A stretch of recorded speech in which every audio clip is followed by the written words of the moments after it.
Welcome back to Against My Better Judgment, the podcast where two friends, I'm Tamara Golden. and I'm Danielle Whiteside, tell the truth, share the lessons, and laugh about the moments that we knew better, but did it anyway.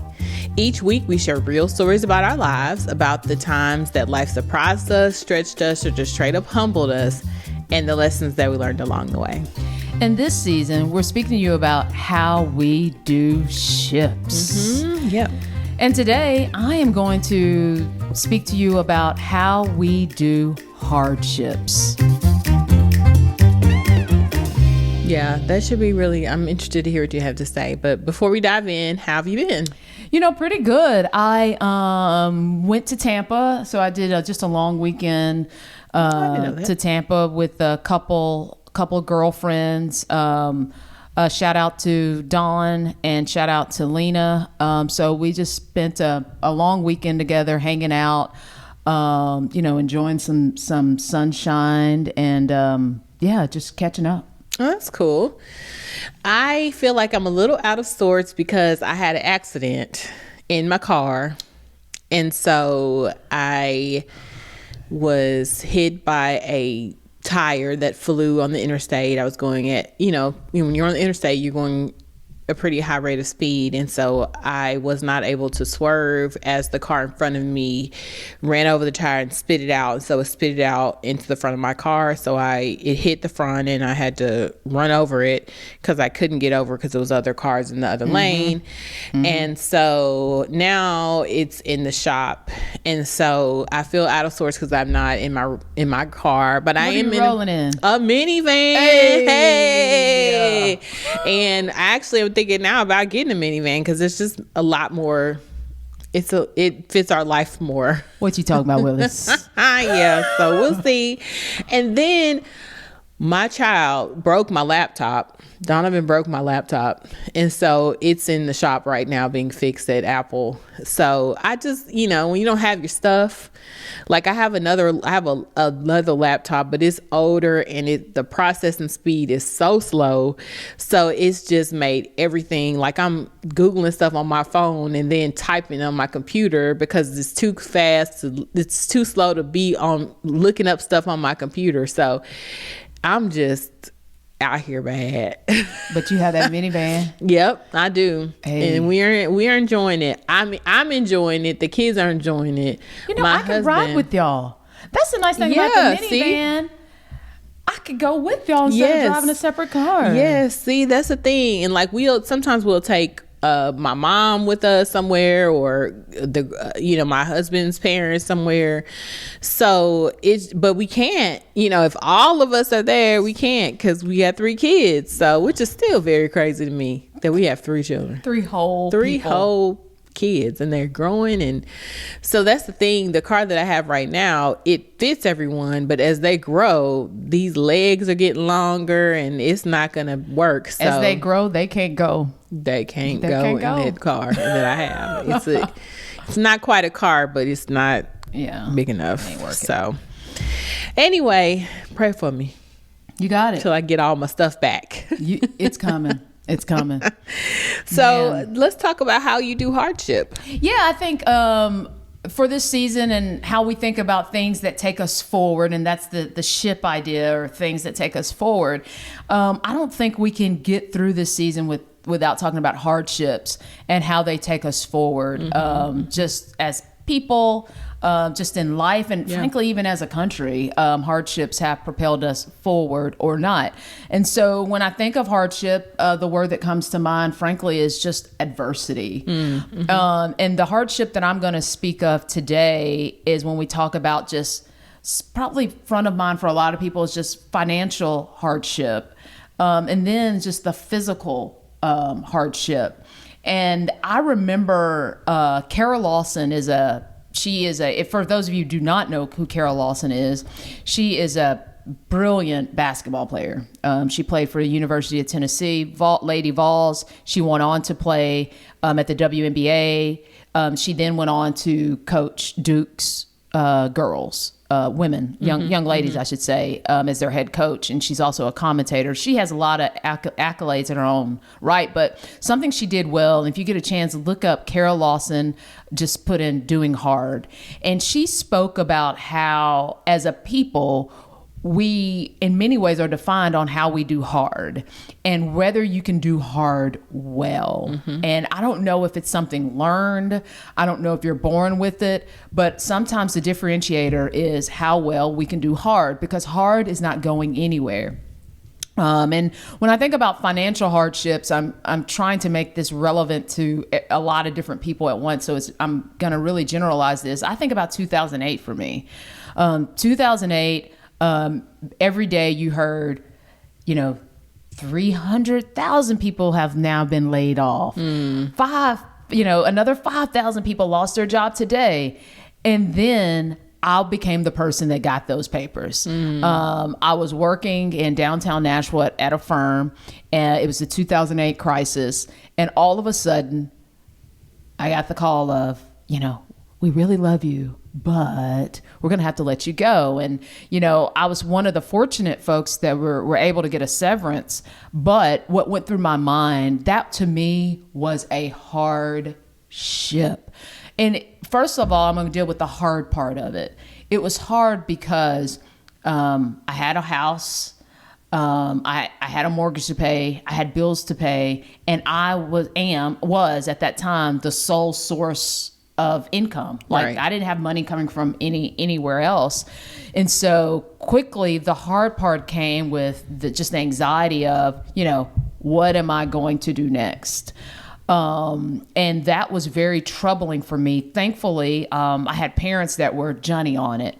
They were immediately available and ready to help me out. But that stress of losing it, and I'd never lost a job before. I'd never been laid off ever in my life. And I never even thought of it happening. The hard part was just figuring it out and going to the extremes of, I'm going to lose my house. I'm going to lose, I didn't process things like, okay, you're going to get another job. You're not going to lose your house. If you did lose your house, that's fine also. You are going to be okay. And so that was the hard part of it, was just accepting the fact that this thing is really rocking my world.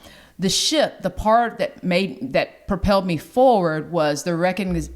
When I look back at that hardship of losing my job, what I learned was how resilient I was. One of my friends worked at a church, so I was answering phones. I was getting like $60 a day to answer the phone. I mean, I cut out certain streaming devices, internet, cable. I realized how nimble I was in a case of, when we talk about fight or flight. I really adapted really quickly to it.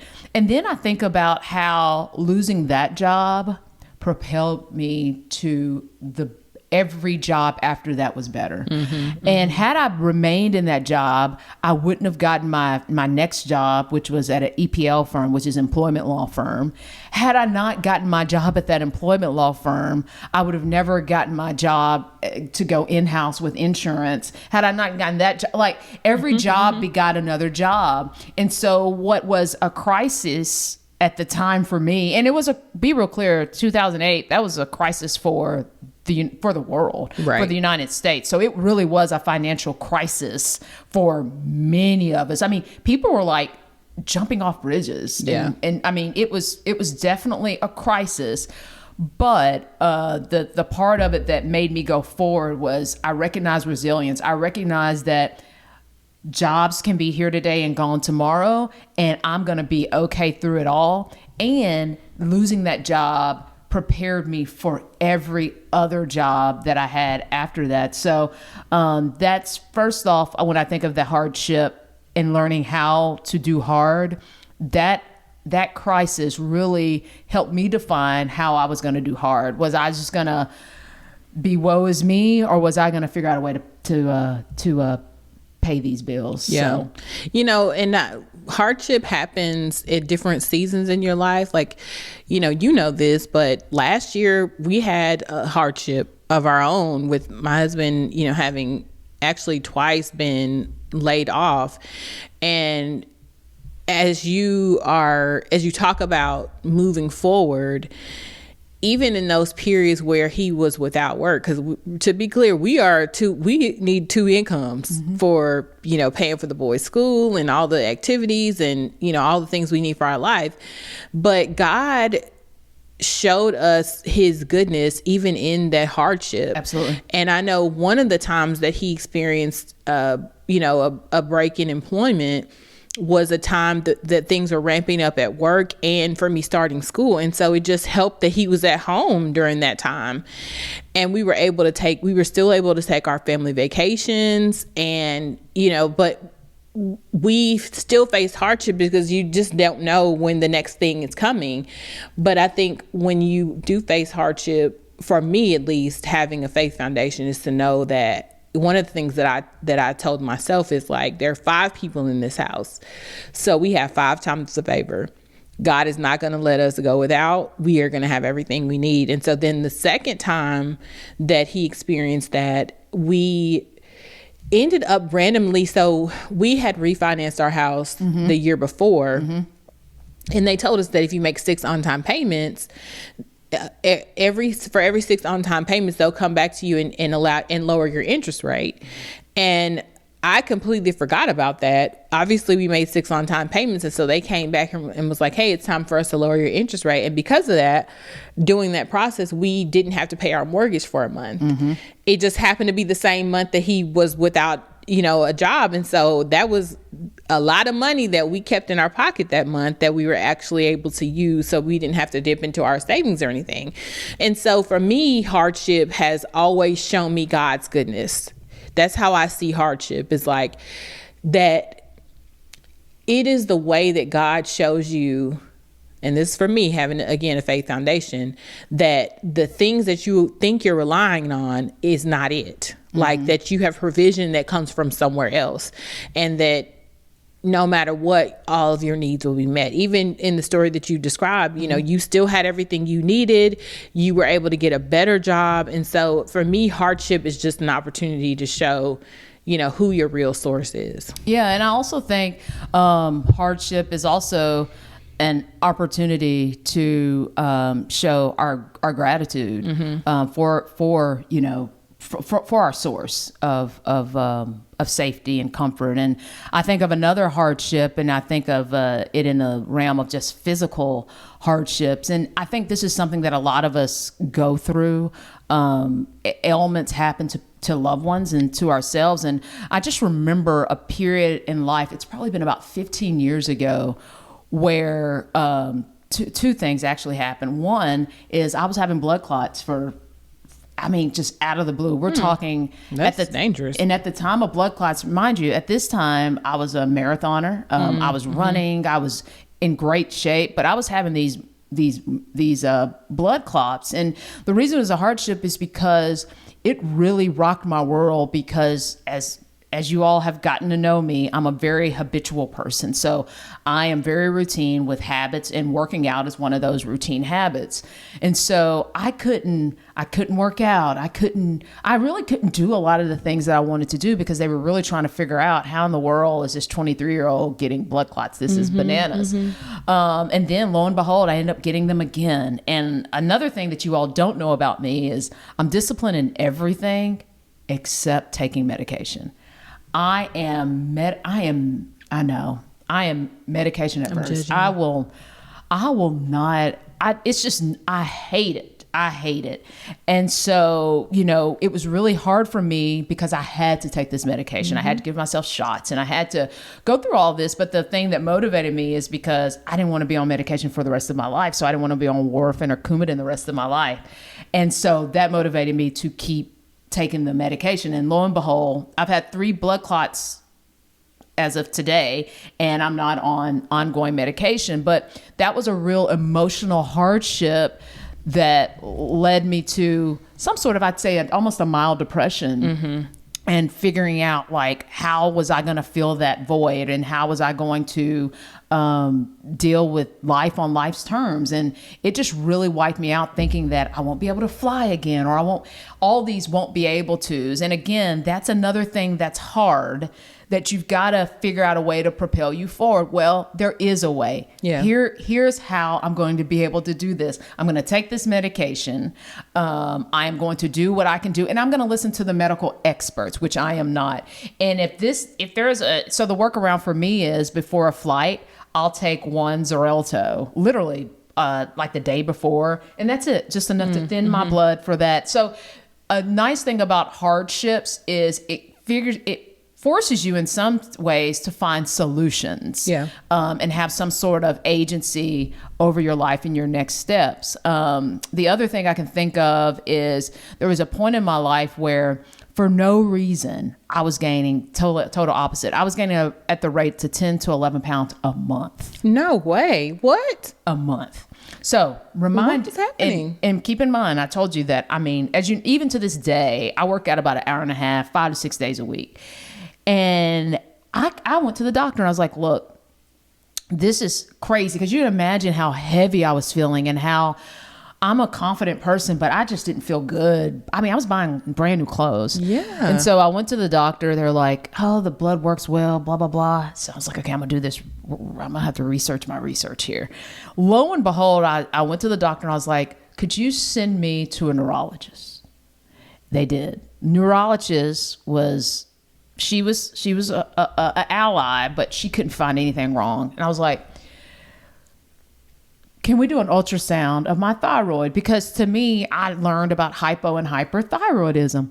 Lo and behold, 34 pounds later, there was a cyst that was, nothing was wrong with my thyroid. My thyroid was fine. There was a cyst covering my thyroid that was making it hypo. So I was suffering from hypothyroidism. And I say suffering from, because once they moved the cyst and they shaved off a part of the hymen bone so that hopefully the cyst won't grow back, You were back to normal. I was back to normal, but that was 34 pounds later. So you can imagine, especially someone who's had a for real hard struggle with food, then felt like I was doing the right things. And because of the hardship that I've even had with food, it made me determined to stay focused and identify a problem. And it made me it made me really speak up for myself. It made me be my own advocate.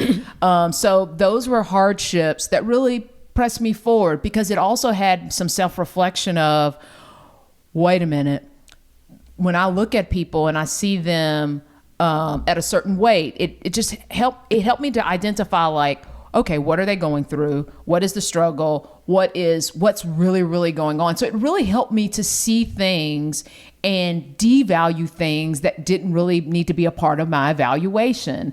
Just because I was almost, and I'm using these words towards me, I was fat shaming myself, then I was subconsciously, it made me think like, well, if I'm doing it to myself, am I doing it to other people? Absolutely I was, right? And so it really helped. It was something that was very difficult that I had to own, being that size. It was the biggest size that I'd ever been in my life.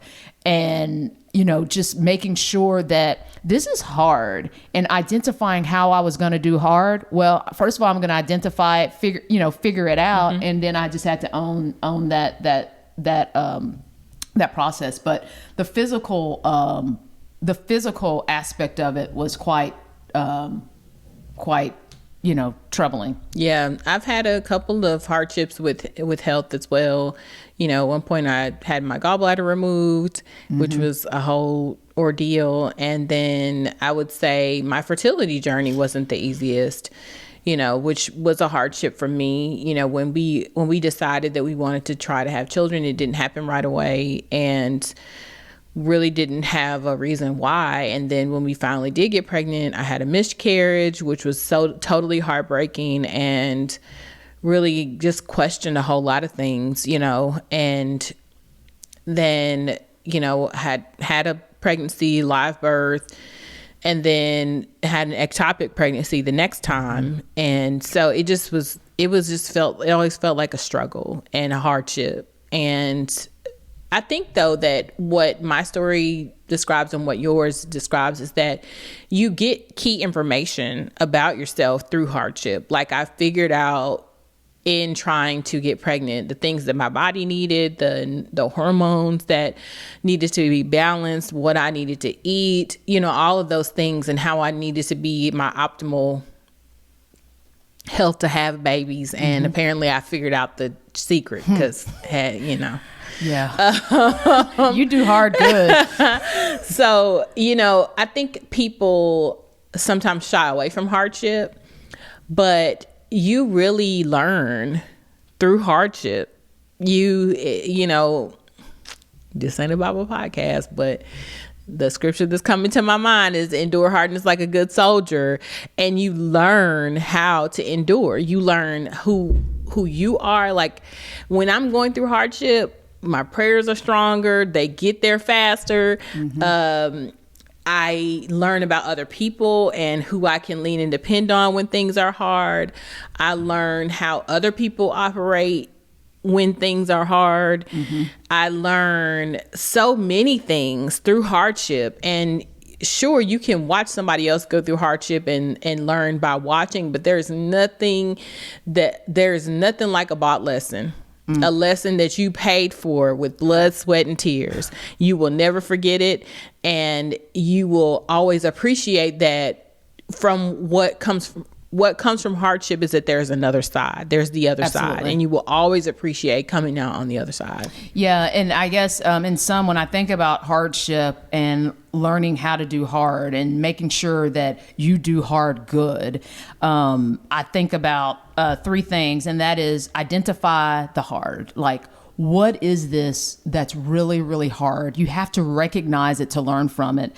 And then I think about what part of the hard can you control? Okay. What aspect of this test, if you will, can I control? And then accept the uncontrollable as uncontrollable. And then at the end of the day, let's do it. Let's take it on. Yep. Hardship. It's definitely a ship that will carry you forward. It will. Don't look at hardship as something to be afraid of, because you're going to learn so much about yourself. It's a gift. It is. You cannot see that when you're going through it, but it's a gift. Absolutely. Yeah. I love that. It was fun. It was fun. It was. Yeah. And it was hard. Yeah. Just thinking about this stuff. You know, it's just thinking about it is also hard. But even when I reflected on it, I was like, man, in a very arrogant way to myself of, look at me now. Yeah. Like, you know, it's empowering. It's motivating. So. I mean, look at the fact that there has been no hardship that you or I have ever faced that has taken us out of here. Nope. Not one. Nope. Which means we are victorious. You are victorious if you're watching this. Absolutely. Think about all the things you've been through, all the things you're working through even now. Yep. That there is no hardship that you have ever faced that you are not on the other side of. Which means you're going to also overcome the present hardship. Absolutely. And the ones to come. Absolutely. Yeah. Absolutely. Okay, so we're going to move on to the Will Be the Judge segment. Oh, yeah. Let's see. What do we have? Yes. So this one is from a guy. His name is Spence, he said. And he said that he was turned on to this podcast by his wife. He listened to it in the background, is what he said. Sounds like he was in the foreground. Yes. He says, hey, Tamara and Danelle. I'm a husband, dad of 2, early 40s. I work, I come home, I help with homework. We do dinner, bedtime, repeat. I'm good. I'm grateful. But lately I've realized something. I don't really have friends anymore. I have guys I used to hang out with. I have coworkers. I have text threads that mostly send memes, but I don't have anyone I can call just to talk. My wife has her people. She goes to brunch, has long phone calls, group chats. I'm happy for her, but I don't even know how to rebuild that at this age without it feeling awkward. Is this just adulthood for men, or am I supposed to be doing something different? Man, yeah, that's hard. I'll jump right in. There's a lot with that, and I say that coming from a person who has very probably non-traditional friendships. traditional in the sense, but I have been, as an adult, I have also had to establish new friends as an adult, even in a whole new state. And it's really, really hard. That doesn't necessarily sound like what you're doing, but the process of, and again, I think I said this on the last episode, or I've said this before, but again, the Maya Angelou quote, stop prioritizing people who see you as an option. And I guess, I don't know if it's a part of life. I'd say in part it is, just because folks that you were close to, life circumstances have just changed that type of a friendship. And as I say with a lot of things, I'm in a position in life to where I can chalk up a lot of things to effort. I think a lot of friendships, and I think you're going to disagree a little bit, but for me, friendships are maintained if both people put forth effort. Mm-hmm. I've just always believed that, and it's kind of hard coming from me, but I'm starting to get less apologetic about it, because most people know that I'm single. I don't have any kids. But that does not give people the right to not respect my time and not respect the effort that I make on friendships, because there are a lot of things that people can be doing at any time, and part of that could be reaching out to you. So I think you have to identify and recognize where you are with your friends, understand if there is a distance and a gap, is it you? And if it is you, what steps can you make to rekindle those friendships and relationships?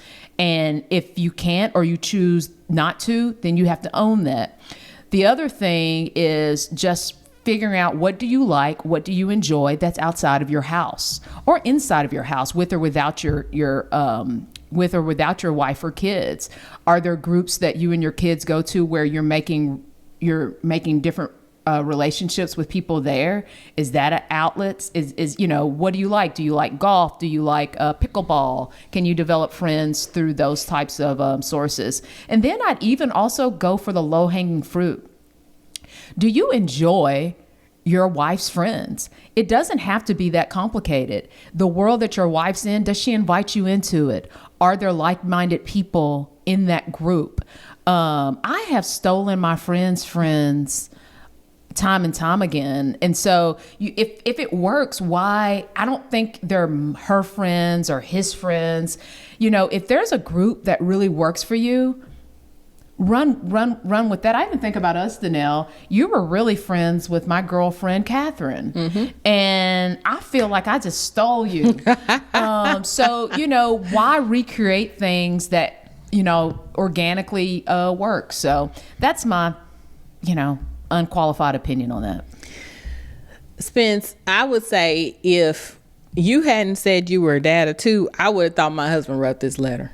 I ain't gonna lie. You know what? I'm not gonna lie. I thought, this is straight up. I thought the same thing. Yes. If I didn't know any better. Yes. And we have this conversation quite a bit. And I'm going to try to navigate it without sharing what he has said, because I don't want to speak for him, because I don't have his permission to do so. But it seems to me that there is a crisis of male friendships, just from what I've seen. And for some reason, men just aren't, especially men who are married and have children, they're not as good at holding on to their friendships at the same time. I don't know why that is. I think that men focus so much on being the provider that sometimes they do that in isolation. Like they say, okay, my priority is to provide, and anything that's going to take me away from that priority is not important. Not realizing that you need a community of people around you to support you and help you along this journey. And it can be very lonely when you try to shoulder it on your own. And so I have just observed that, like with my husband, he has a few friends, but they don't get together a lot. Sometimes they may make plans and somebody breaks plans. And so if you have friends, like sometimes you're going to have to step outside of your norm. You're going to have to say, hey, hey guys, I know we all have kids. Let's just meet up at the park with our kids and let them play while we hang out. Like it's going to take you stepping outside of your box and your comfort zone and just saying, I have to make a way for us to continue to have this connection. Absolutely. And it's just so important. I know that, like, I just wish the richness that I have in my friends, I wish that my husband had that. Although he probably says, I could if you would let me, not that we let each other go places, but he probably, I schedule our time a lot. I'm like, hey, what are we doing this weekend? And so he's probably like, I could be with my friends more if you would, there be a space and time to do that. I'm going to give an example. Don't be telling our business. Go ahead. Give the example. I'm going to give an example. Andre and I were playing golf. I mean, this one had, like, you have to be on time for your tea time. You have to be on time for this tea time. This one knew that we were playing golf.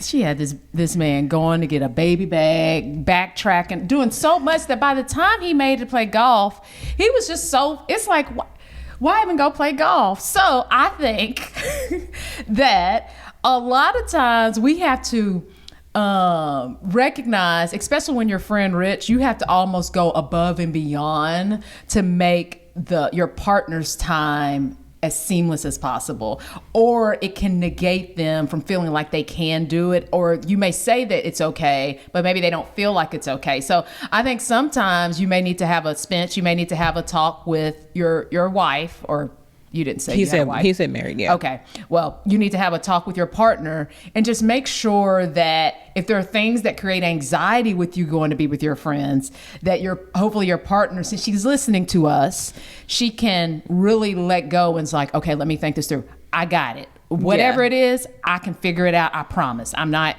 So I think that's part of it. And even like the times where I have said, hey babe, go, like this past weekend, he was like, hey, I want to go play basketball with my brother. I was like, sure, we got it. We get, so I'm trying to be, I don't want to be an obstacle in him developing and continuing and maintaining his close friendships, even though I know sometimes I am, but I don't want to be. Mm-hmm. And so, men have to go out there and put themselves out there. And like, for instance, one of the things he started to do was he went to church because they had a man's meeting. Like a brunch like man on mission or something like that. And so like, I really want him to have those men, not even just his peers, but also older men that he can, hear wisdom from. And women have figured that part out. And I feel like men just haven't. And it's a detriment to them. And then if it's a detriment to them, then it's a detriment to the people that they interact with. You cannot go in this life alone, and so make space. And Spence's wife, help him make space. Help him make space. He needs you to say, hey, he needs you to signal that it's fine, that you're not going to have an attitude, that you're not going to throw up artificial roadblocks. And I know sometimes we can be that way. Like, I know I do it too. Like, if he asks to go to cigar bar, I'm like, okay. And then if he gets that response, he's like, well, dang, I'm not going to go now because apparently you got a problem. And so, like, lately I've just been like, oh, cool. Yeah, if I have a good time. And then when he comes back, I'm like, hey, how was it? To at least show him that it's fine. And so like, taking and then you're the hero wife. They're like, Dre, your wife. Oh yeah. I mean, you're like the wife to be. So yeah. So this is a real issue, but I think, Spence, make an effort, communicate with your wife. The kids will be fine. If the kids are an issue, set up a babysitter. That way your wife is not having to deal with all the kids by herself sometimes. Yep. Try to remove any roadblocks so she can't have something to say. Mm-hmm. That's true. That's true. Yeah. So that was good. Thank you for being brave enough to ask the question and, Thanks, Spence. Yeah, we appreciate it. So what were your takeaways? Well, we forgot the Against My Better Judgment segment. Oh my gosh. Yes, it's our favorite segment. And I'll keep it short. I forgot. So is for my mom. My mom and I, we love to, rip and run, be in these streets. So, but we don't always get to do that. So for her birthday, which was in January, I told her, pick a Friday. Is she Capricorn? She is. I knew it. My fellow Capricorn. Yes, child. Capricorn. I should have sent her. I did not. Okay. Happy belated birthday. Yeah. So for her birthday, I said, well, Mom, pick a Friday in February. I'll take off work and it'll just be me and you and we can run the streets. And we did all the little errands that she'd been trying to run. So she wanted to go because there was a new, I'll just call it, because they're not sponsoring this podcast, a very expensive luxury brand has a new store in Nashville. And so she wanted to see it. So against my better judgment, I went in that store and saw a purse I could not afford. And now I can't stop thinking about it. But you cannot take a student loan out for it. So. No, I cannot. And I also cannot justify $11,000 going out of our household for me to carry a purse. But it carry was so money. Pretty. Oh my gosh. It was so pretty. You're carrying money with money. I mean, that's incredible. That's incredible. Is, but that purse be is empty. so pretty. Like, what kind of wallet can you put in an $11,000 purse? I mean, think about it. Nothing's worthy. I mean, I certainly won't have $11,000 to put in there. You can't put a $10 wallet in there. I mean, anyway. Yeah, but I shouldn't. I mean, we had a good time shopping. Certainly wishful thinking. Maybe one of these days when I don't have school tuition and kids' school tuition, that I might be able to justify spending $11,000, but that purse is calling me. That purse will not call me. It won't even spam call me accidentally. No.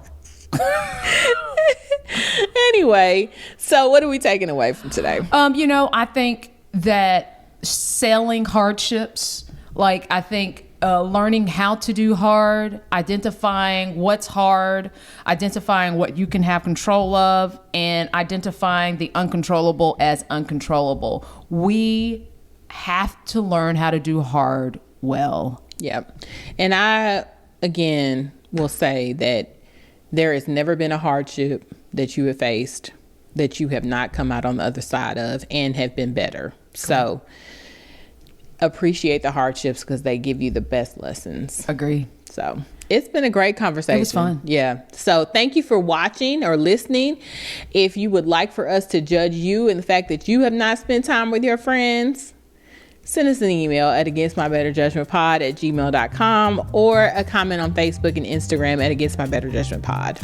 And please, please, please, please, thank you all for spending time with us every week. But we would love it if you could comment, give us a heart, give us thumbs up. And remember, there's only one type of star, the 5-star. Yep. So please give us 5 stars and we'll see you next week. See you next time. All right. Bye, y'all. Bye.